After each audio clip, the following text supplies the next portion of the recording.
Welcome to my very first best of 3 sideboard guide for Bant Toxic. So this is a relatively new archetype. We've already started to see the meta adjusting to it, but I thought I would give it a shot. So this is one of the tournament winners. All right, sorry about that. Here's the full list. Now we've actually got the sideboard here. So yeah. Just really quickly, I want to say thank you, everybody. I hit 1,000 subscribers, which allows me to monetize my videos. So thank you so much for the support. I really appreciate it.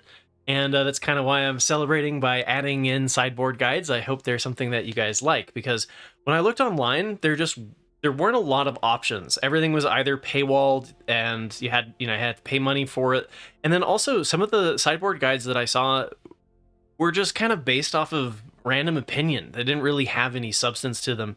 So I'm going to try to take a little bit more of a data-based approach and how I would approach the sideboarding for the most common matchups in best of 3. So this is a list that won one of the tournaments got a top 3 in one of the standard challenges on week 9 of Lost Caverns of Ixalan. And so the deck is basically, we've got 4 Crawling Chorus, 4 Skrelv, 3 Fading Hopes, 4 Venerated Rot Priest, March of Swirling Mist, which these combo off and can win you the game by just giving your opponent a ton of poison counters. Jawbone Duelist, which with Skrelv can be hitting for 4 poison counters as soon as turn 3. Skrelv's Hive, running 3 copies of that. 3 Bring the Endings, 3 Experimental Auguries, 4 Serum Snares, 2 Annex Sentries, 2 Charge of Mites. So with that, we'll get into the specific kind of back and forth of what I think you should do for each one. So let me pull that up real quick. Oh, before I do that, man, okay, I'm a little bit scattered on my plan of attack here, right? The sideboard is Destroy Evil, 2 Destroy Evils, 1 Skrelv's Hive, 3 Negates, a Charge of the Mites, Knockout Blow, Disdainful Stroke, 2 Annex Sentries, a total of 4 knockout blows for mono red. So I did not change the sideboard here, and we're going to talk about what I think we could do to improve upon the deck. All right, so my background is in science. It is not in graphic design, so apologies ahead of time for the the high school PowerPoint presentation. But like I mentioned, I saw, looking around for sideboard guides for Bant Toxic, I did bump into some on like Reddit and others on some, like MTGA Zone has one, but it's behind their premium paywall. And so, yeah, I kind of, like I said, I want to take a data-based approach to this instead of just basing it off of experience. And we do have access to how the deck has been performing. However, it is somewhat early on, so with a little bit of an asterisk that like this method will improve the more that the deck is played, and but we do still see some interesting insights. So I'm going to cover my approach to building a sideboard strategy. So the first thing I do is I look up how the deck is performing in best of 1 for each matchup.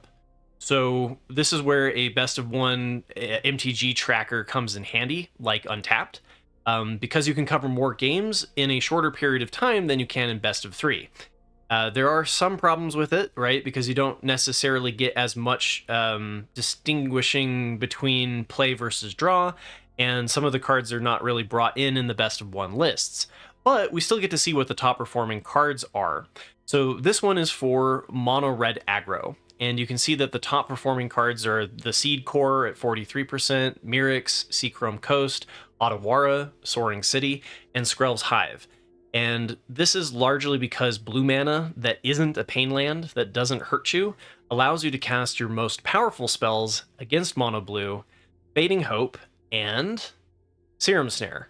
So being able to bounce your opponent's Godric's and whatnot that have haste and, get the Kumano Blessing and whatnot, and the +1/+1 counter, these are all really good targets to bounce into your opponent's hand, and the longer that you can extend the game, the better chance you have of beating mono red.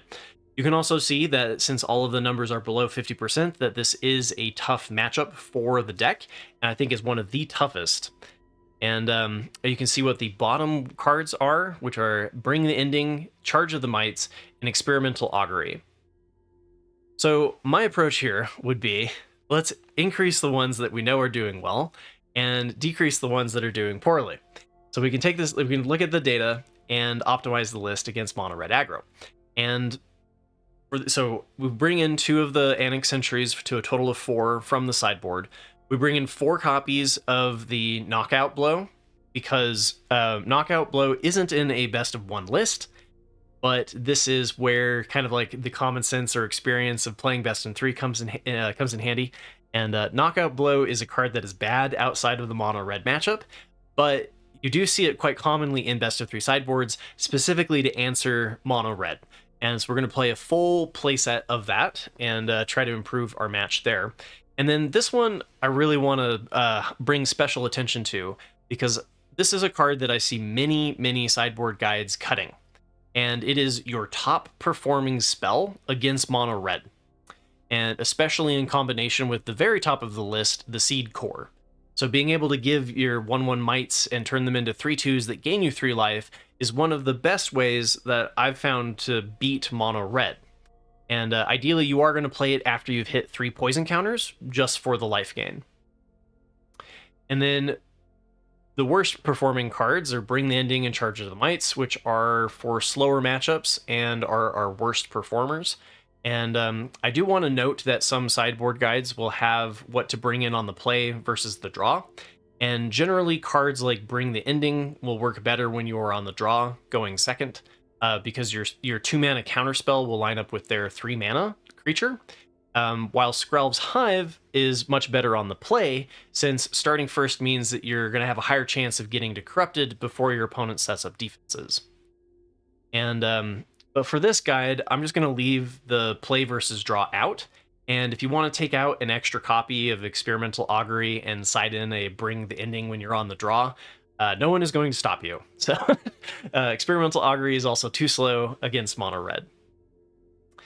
The next matchup we have here is Domain, and process just is the same. However, Bant Toxic is, like I said, a relatively new archetype, and Domain is a far less common matchup in best of 1. So it is good to note here that the data is less reliable with so few games. But we can still see some trends that I think are handy. The top performing spell is Bring the Ending, and it's not really a surprise there since it does answer Sunfall.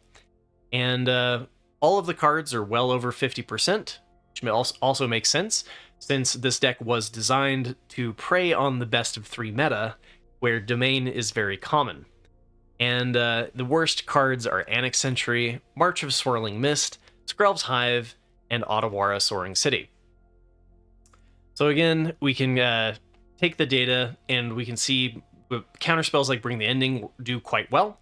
So it makes sense to bring in 3 copies of Negate, as well as our 2 copies of Disdainful Stroke. They do really well at countering the Sunfall, but also can hit like a Leyline of Binding. Sometimes they're running, the Domain lists are running the Wandering Emperors, and so that extends what we can hit and answer. Oh, and Invasion of Zendikar. So yeah, bringing those in, and then taking out the 3 copies of Skrelv's Hive, and taking out 2 copies of March of Swirling Mist. And looking through the sideboard guides online, I often see Annex Sentry as a cut, which would be fine if you prefer to keep the March of Swirling Mists in. But I've seen a lot of sideboard guides cutting Fading Hope, which is useful for dodging your opponent's removal, like Leyline Binding or Virtue of Persistence, and is actually relatively high up on the list. So I wouldn't recommend cutting the Fading Hopes. Next up, we've got Esper Midrange. The top performing cards are Bring the Ending, followed by Experimental Augury and Annex Sentry. And it's also an archetype that is well above 50%, and another very popular choice in best of 3. And notably, Serum Snare, Charge of the Mites, and Fading Hope make up the bottom of the spells on the list. So what I recommend doing against the Esper Midrange is to sideboard in 2 copies of Destroy Evil. The Destroy Evils are really good for attacking your opponent's enchantments. So it hits the Wedding Announcement as well as the Virtue of Loyalty. And also hits Rafine because Destroy Evil destroys toughness 4 or greater. And we're going to take out the Fading Hopes and the Charge of the Mites. So, and 2 more copies of the Annex Sentry help to answer your opponent's bats. And taking out the Fading Hopes and 1 copy of Charge of the Mites. You could also take out an additional copy of Charge of the Mites and add in a negate, since this archetype negate works relatively well to hit Wandering Emperor, Wedding Announcement, and Virtue of Persistence. So very similar to Destroy Evil, but also hits the Wandering Emperor.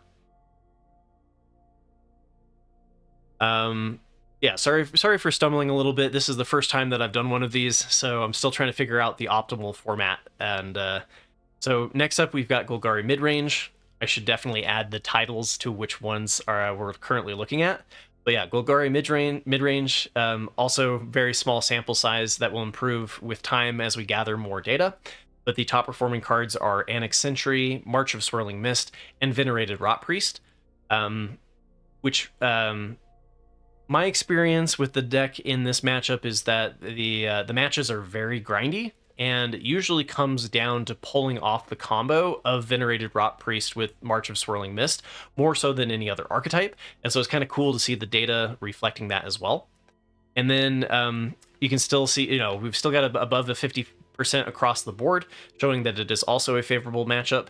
And it's interesting to see here that Experimental Augury is near the bottom, since I thought it would have helped us execute our combo.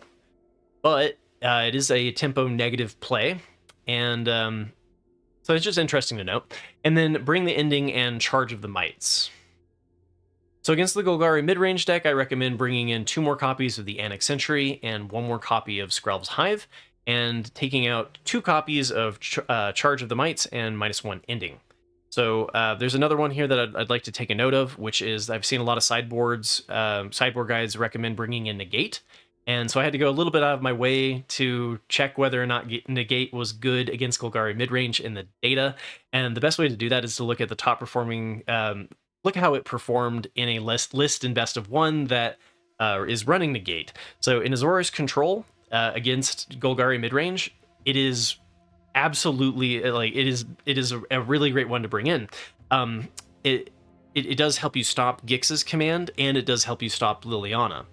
And so I think that at least on the draw, it should be a consideration. However, the data does suggest that Bring the Ending isn't performing very well in this matchup.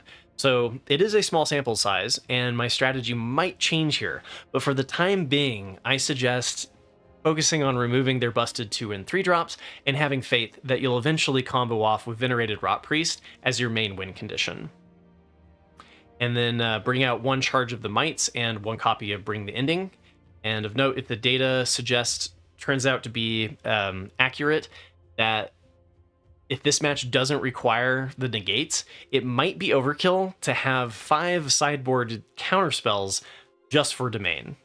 So something to keep in mind later. Next up, the next matchup here, it was Rakdos Midrange. And if we look at this, the top performers are Experimental Augury, Annex Sentry, and Skrelv's Hive. Also, 50% above 50% across the board, showcasing once again just how much of a counter this is to the best of 3 meta, and why this has been a top performer. And then the bottom spells are Charge of the Mites, Fading Hope, and Bring the Ending. So we're starting to see some repetition here of kind of a theme, which is sideboarding in the Annex Sentries and sideboarding in the Hive and taking out, like, Bring the Ending and Charge of the Mites, right? So this is a more difficult matchup, and this is where I do believe that there is another gap in the current sideboard, because it is common to bring in Negate for their sideboarded Planeswalkers and board wipes. But this could be an artifact of looking at the best of 1 data, because sadly, best of 3 is behind a paywall on Untapped, but it's possible that it is also unnecessary. So since the Bring the Ending has not been performing very well, this is one other one that, like, I don't know if I don't think that the data suggests that bringing in negate against Rakdos midrange is actually the right way to go. And if I were taking this list to an RCQ, I definitely would playtest this with whether or not the negates are actually necessary. But for now, what I'd recommend doing is bringing in the 2 Annex Sentries and 1 Skrelv's Hive, bringing out the 3 copies of Bring the Ending. And now for Deir Midrange, the top performers are Skrelv, Serum Snare, and Fading Hope. Also, you can see well above, I mean, most of the cards are above 70% here, showing that this is a very, very favorable matchup. And at the end here, we've got the 3 bottom spells are Charge of the Mites, Bring the Ending, and Experimental Augury. So against Deir Midrange, we bring in the 2 Annex Sentries and the 1 Hive, and this match doesn't even need a sideboard by the looks of it. Serum Snare and Fading Hope help dodge the deck's plentiful amount of spot removal. And our sideboards, the Skrelv's Hive and Annex Sentry, are in the bottom 6, so we're not dramatically improving the deck by bringing in the Annex Sentry and the Skrelv's Hive, but they are better than the Charge of the Mites and the Bring the Ending. Or at least 1 copy of the Bring the Ending. And then last but not least, we've got the Mirror. And so the Mirror, we've got the top 3 spells are Annex Sentry, Experimental Augury, and Fading Hope. And this reflects my experiences when playing the deck, that disrupting your opponent's plays with the Annex Sentry is critical to making sure that you hit Corrupted before them, and then blocking them from doing so and all that. And then Experimental Augury to help you find into the pieces that you need at that time, right? Give you an edge on your opponent. And the archetype is reasonably new, so the Mirror match has just barely enough data to be useful. Usually I want to see these numbers like around 500 before I really like push into them very much, but I decided to do this before I actually checked what the Mirror match was. So we've gone this far, we might as well finish it up, right? And one thing to note that is kind of strange is that the win rate, the win rate for the archetype is below 50% across the board, which is odd because you would think that as long as the Bant Toxic that it's being compared to is making up the majority of the meta, is the most common Bant Toxic on the website, that they should be close to 50% if they are identical lists. So there might be a different Bant Toxic deck that's more geared for best of 1, that's making the one that was strictly taken from the best of 3 perform worse. But we can still look at what is at the bottom of the list, and we've got the Charge of the Mites and Bring the Ending. So as far as the Mirror goes, I believe that you should be bringing in 1 copy of Skrelv's Hive and 2 copies of Annex Sentry, and you should be taking out the 2 copies of Charge of the Mites and 1 copy of Bring the Ending. And I do think it's going to be, of all of the matchups, this one is going to be the most important to pay attention to what I was talking about with the sideboard of play versus draw in the Mirror. So, for example, bringing out Bring the Ending when you're on the play, and bringing out Skrelv's Hive when you're on the draw. So, overall, impressions of going through this process, I do think there's some interesting notes. There are no matchups, at least in the top 7 most common best of 3 matchups, where I actually want to bring in an additional copy of Charge of the Mites. And this is going in the opposite direction of what I've seen in some of the tournament play, where they've increased the amount of Charge of the Mites to 4.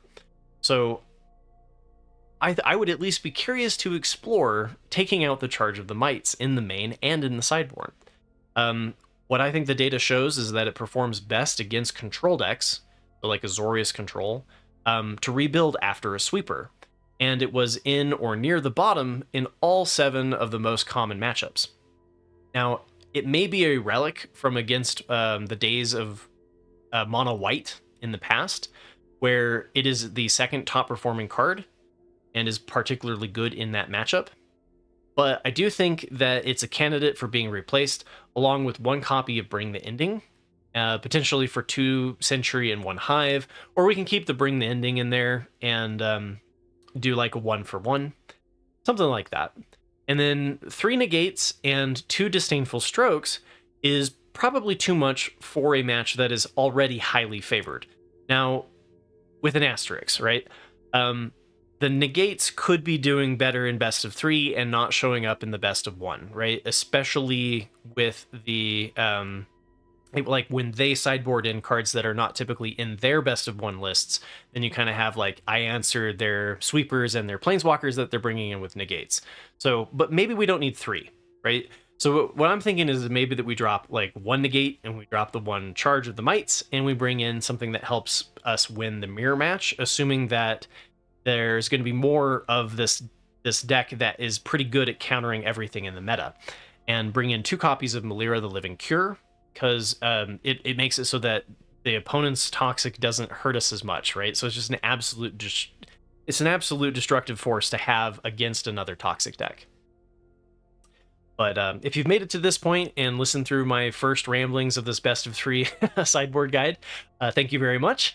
And please let me know what has been working for you with the deck and what you think, especially about negates and charge of the mites.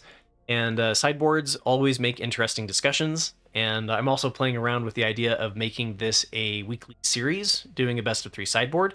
So if you'd like more content like this in the future, be sure to leave a comment and let me know that it was helpful, and it might be something that I do every Friday. With that, good luck crushing your matches and your RCQs.